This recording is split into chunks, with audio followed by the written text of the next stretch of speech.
عالم یہ ہوتا تھا کہ ان کی جو پیٹھ کی چربیاں نکلتی تھی اس سے آنکھ کی تپش کم ہو جاتی تھی. حضرت خبیب جیسے صحابی نے اتنی بڑی مصیبت کو برداشت کیا مگر ایمان کا سودا نہ کیا. تو مکہ کے کافروں کا کفر بھی بڑا سخت تھا تو مکہ کے ایمان لانے والوں کا ایمان بھی بڑا سخت تھا. اللہ کے نبی محمد رسول اللہ کو مکہ میں بھیجا گیا تھا, پتھر دلوں کو موم کرنے کے لیے بھیجا گیا تھا. رسول اللہ نے جن دلوں کو موم کیا وہ حضرت عمر ہیں, وہ حضرت ابو بکر ہیں, وہ حضرت عثمان ہیں, وہ عظیم ترین صحابہ ہیں. اور جب یہ موم ہو گئے تو پوری کائنات اسلام کے دامن میں آ گئی. اسلام کا نور پوری کائنات میں پھیل گیا, اسلام کی آواز پوری کائنات میں پھیل گئی. سید عالم صلی اللہ علیہ وسلم کو مکہ شریف میں بھیجا گیا. وقت بھی بڑا سہانا, لوگ بھی بڑے عجیب و غریب. ایسے عالم میں اللہ کی مشیت تھی کہ 40 سال تک رسول اللہ صلی اللہ علیہ وسلم کو اللہ نے نبوت کے اعلان کی اجازت نہ دی. 40 سال ان کے بیچ رہنا ہے. آپ نبی ہیں, پیدائشی نبی ہیں, پہلے سے نبی ہیں.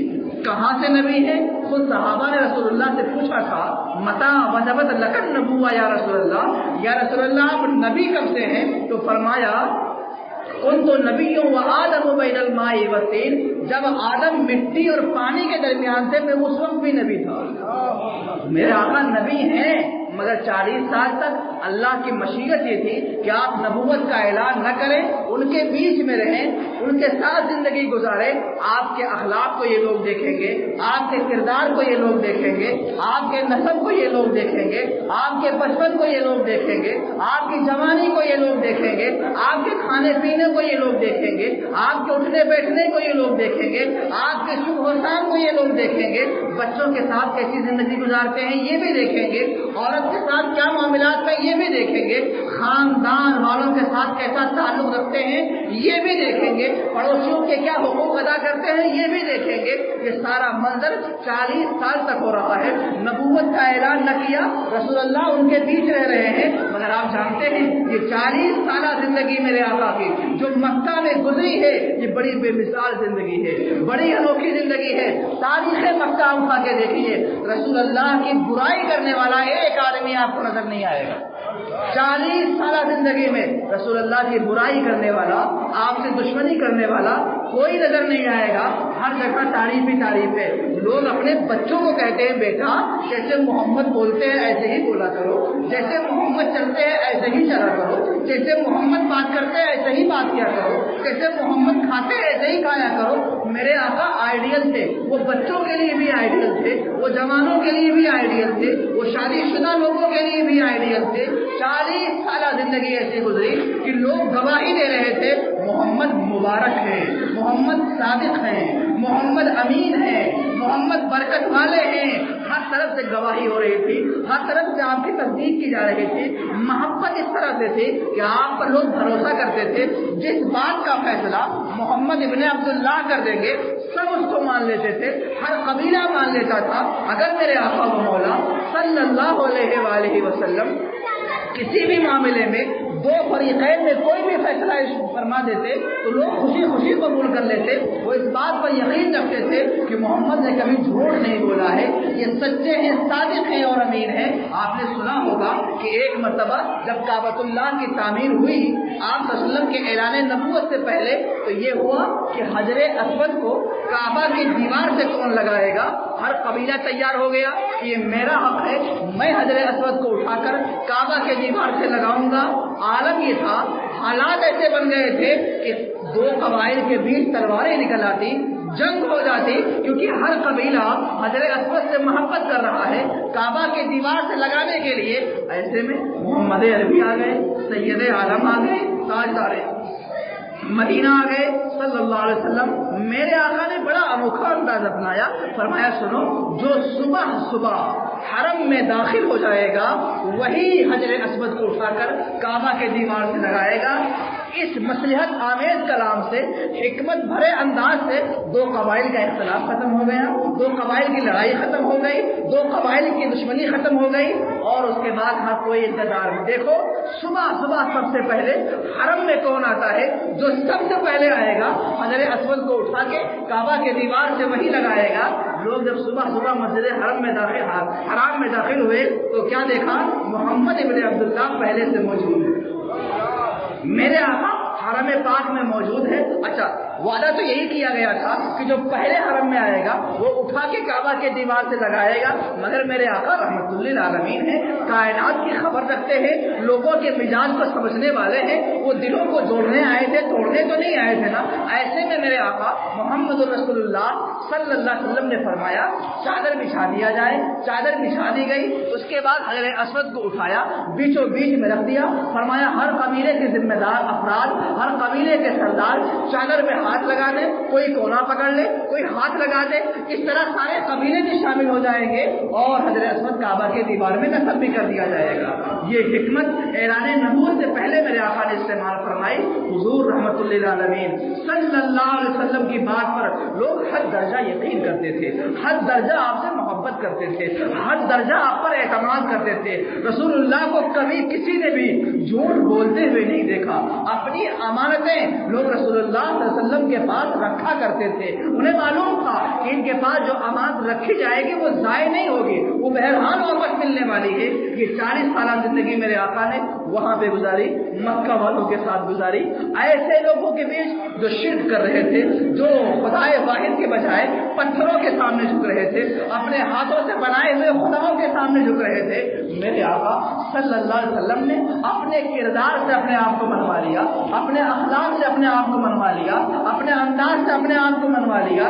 40 سال تک منواتے رہے، پھر اللہ کا حکم آیا، قرآن عظیم کی پہلی آیت کریمہ آپ پر مکہ شریف میں اتری، اللہ کا حکم آیا اپنی نبوت کا آپ اعلان فرمائے، مگر یہ اعلان بھی کیسا تھا؟ خفیہ اعلان تھا۔ 3 سال تک سید عالم صلی اللہ علیہ وسلم نے خفیہ طریقے سے لوگوں کو دعوتیں دی، لوگوں کو قریب بلایا۔ اللہ کی طرف بلانے کا طریقہ کیا تھا؟ حضور کس طرح سے ان لوگوں کو خدا کی طرف بلاتے تھے، اور آج کا ماحول ہے ہم دیکھ رہے ہیں۔ آج اپنی بات زبردستی کسی پر نافذ کرنا یہ بلانا نہیں ہوتا، پیار سے، محبت سے، حکمت سے، مصلحت سے، سوالوں کے انداز میں، حکمت بھرے انداز میں اپنی بات سامنے والے کو کہنی چاہیے۔ یاد رکھو، اگر اچھے انداز میں کوئی بات کہو گے دوسرے کے دل پر اثر کرے گی، وہ آج قبول کرے یا نہ کرے، سالوں کے بعد قبول کرے گا، مگر اگر آپ کوئی بات اچھی بات بھی خراب انداز میں کہو گے تو کوئی قبول کرنے کو تیار نہ ہوگا۔ رسول اللہ صلی اللہ علیہ وآلہ وسلم حکمت بھرے انداز میں لوگوں کو اللہ کی طرف بلا رہے تھے، دعوت دین دے رہے تھے، آہستہ آہستہ یکے بعد دیگرے 40 سے زیادہ مسلمان ہو گئے، اور یہ سب کے سب پکے مسلمان تھے، خفیہ طریقے سے نماز ادا کرتے، چھپ چھپ کر کے نمازیں پڑھتے، کیونکہ اللہ کی مشیت یہ تھی کہ ابھی شروع میں اسلام کی دعوت علل اعلان نہ کی جائے، خفیہ طریقے سے کی جائے۔ جب 3 سال کا عرصہ گزر گیا، اب اللہ کا حکم آ گیا، وَأَنذِرْ عَشِيرَتَكَ الْأَقْرَبِينَ فَاسْتَعْ بِمَا تُؤْمَرُ وَأَعْرِضْ عَنِ الْمُشْرِكِينَ۔ اس حکم کے آ جانے کے بعد میرے آقا و مولا صلی اللہ علیہ وسلم پہاڑ کی چوٹی پہ کھڑے ہوئے، لوگوں کو بلایا، سارے قبیلے کے لوگ جمع ہو گئے۔ اس کے بعد میرے آقا نے فرمایا، اے لوگوں، 40 سال تمہارے بیچ رہا ہوں، ایمانداری سے بتاؤ اگر میں کہہ دوں کہ پہاڑ کے اس طرف سے ایک لشکر آ رہا ہے جو تم پر حملہ کرنا چاہتا ہے، تو کیا تم میری بات مانو گے؟ پہلے آپ اس بات کو سمجھیے، رسول اللہ نے یہ بات کہاں کہی، کس جگہ پر کہی، کس پوزیشن سے کہی۔ کوئی بھی بات کہنے کا ایک طریقہ ہوتا ہے، آپ ہنسی والی بات غصے میں نہیں کہہ سکتے، آپ غصے والی بات ہنسی میں نہیں کہہ سکتے، تو آپ کو جو بات کہنی ہے اس کا ایک طریقہ ہے، ایک سلیقہ ہوتا ہے۔ میرے آقا نے کیا کیا؟ پہاڑ کی اونچائی پر تھے، حضور پہاڑ کی اونچائی پر ہے، وہاں سے لوگوں کو آواز دیا، قبائل کے قبائل آ گئے، ایک جمع غفیر آ گیا، ایک بھیڑ جمع ہو گئی، یہ لوگ پہاڑ کے نیچے ہیں، میرے آقا اونچائی پر ہیں، اور اس کے بعد حضور فرماتے ہیں اگر میں کہہ دوں پہاڑ کے اس طرف سے ایک لشکر آ رہا ہے جو تم پر حملہ کرنا چاہتا ہے تو کیا تم میری بات مانو گے؟ اب یہاں حالات دیکھو، یہ لوگ نیچے ہیں، حضور بلندی پر ہیں، ظاہری اعتبار سے بھی حضور کی بات ماننی پڑے گی، جسے جو بلندی پر ہے وہ دیکھ رہا ہے، جو نیچے ہے اسے کیا معلوم کون آ رہا ہے، تو ظاہری اعتبار سے بھی آپ دیکھیں تو حضور کی بات تو ماننی پڑے گی، کیونکہ وہ پہاڑ کے اس طرف بھی دیکھ رہے ہیں، پہاڑ کے اس طرف بھی دیکھ رہے ہیں۔ اب میرے آقا نے فرمایا کہ کیا تم میری بات مانو گے؟ سب نے کہا محمد تم سچے ہو، صادق ہو، امین ہو، کبھی جھوٹ نہیں بولے، اگر آپ ایسا فرماتے ہیں تو میں یقین کروں گا۔ یہ اتنا کہنا تھا کہ میرے آقا نے فرمایا لا الہ الا اللہ تفلحوا انی رسول اللہ، پڑھ لو لا الہ الا اللہ، فلاح پا جاؤ گے، میں اللہ کا رسول ہوں۔ اب اندازہ لگائیے، حالات دیکھیے، حضور اونچائی پہ کھڑے ہیں، قوم کے لوگ نیچے کھڑے ہیں، پہاڑ کے اس طرف کی مثال دے رہے ہیں، اے لوگوں جس طرح تم پہاڑ کے اس طرف نہیں دیکھ پا رہے ہو کہ لشکر آ رہا ہے یا نہیں آ رہا ہے، ایسے ہی تم جہنم کا عذاب نہیں دیکھ رہے ہو، مگر میں اس بلندی پر ہوں کہ میں جنت کی نعمتیں بھی دیکھ رہا ہوں، جہنم کا عذاب بھی دیکھ رہا ہوں۔ پڑھ لو لا الہ الا اللہ فلاح پا جاؤ گے۔ یہ دعوت دینی تھی کہ کوئی گالی دے رہا ہے، کوئی برا بھلا کہہ رہا ہے، کوئی بددعا دے رہا ہے، کوئی پتھر پھینک رہا ہے، کوئی کچھ کہہ رہا ہے، اور آہستہ آہستہ لوگ الگ الگ بکھر گئے۔ میرے آقا نے پہلی دعوت الگ اعلان جو دعوت دی، یہ آپ نے اس کا انداز دیکھا، 40 سال ان کے پیچھے رہے مگر لوگوں نے پھر بھی پہلی دعوت کو قبول نہیں کیا، 40 سال اخلاق کو دیکھا، کردار کو دیکھا، مگر پھر بھی حق بات کو تسلیم نہیں کیا۔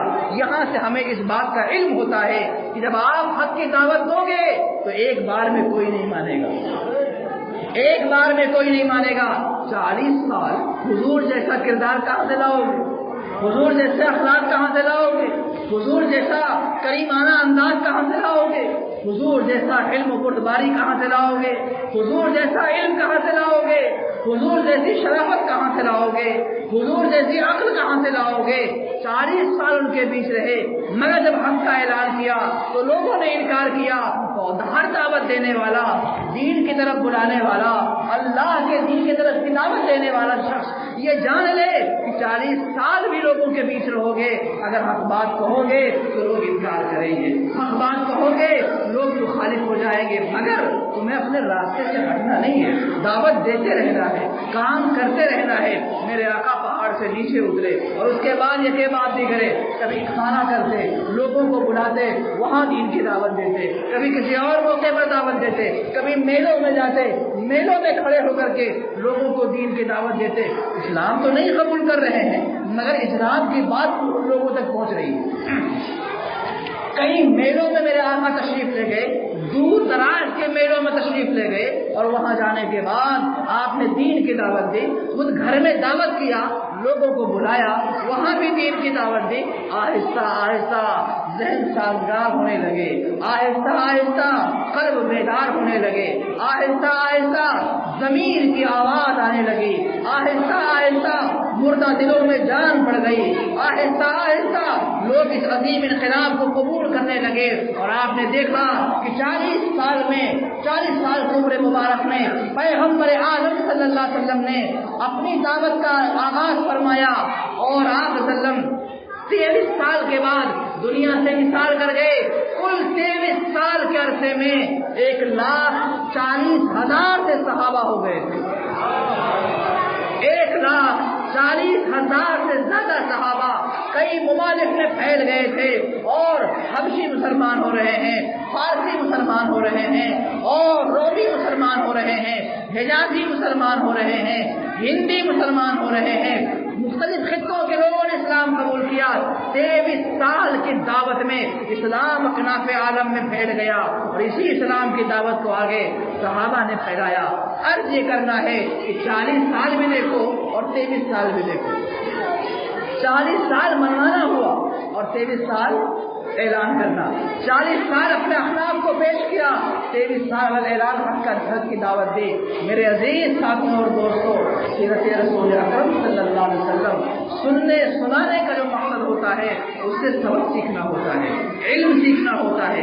ہمیں رسول اللہ کی زندگی سے کیا مل رہا ہے، ہمیں رسول اللہ کی زندگی سے کیا سیکھنا ہوا، ہم نے رسول اللہ کے بچپنے سے کیا سیکھا، آپ کی جوانی سے کیا سیکھا، آپ کی شادی والی زندگی سے کیا سیکھا، آپ کے سفر سے کیا سیکھا، آپ کے حضر سے کیا سیکھا، آپ کے بھوکے رہنے سے ہم نے کیا سیکھا، آپ کے مسکرانے سے ہم نے کیا سیکھا۔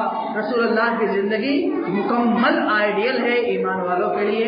پروردگار عالم کی بارگاہ میں دعا ہے اللہ رب العزت سید عالم صلی اللہ علیہ وسلم کی محبت میں کھلائے، حضور کی محبت میں سلائے، حضور ہی کی محبت میں اٹھائے، چراغ جلا کے میں نے رکھ دیا ہے راہوں میں، ہم جو راستہ ڈھونڈے تو اس کی قسمت ہے۔ السلام علیکم ورحمۃ اللہ وبرکاتہ۔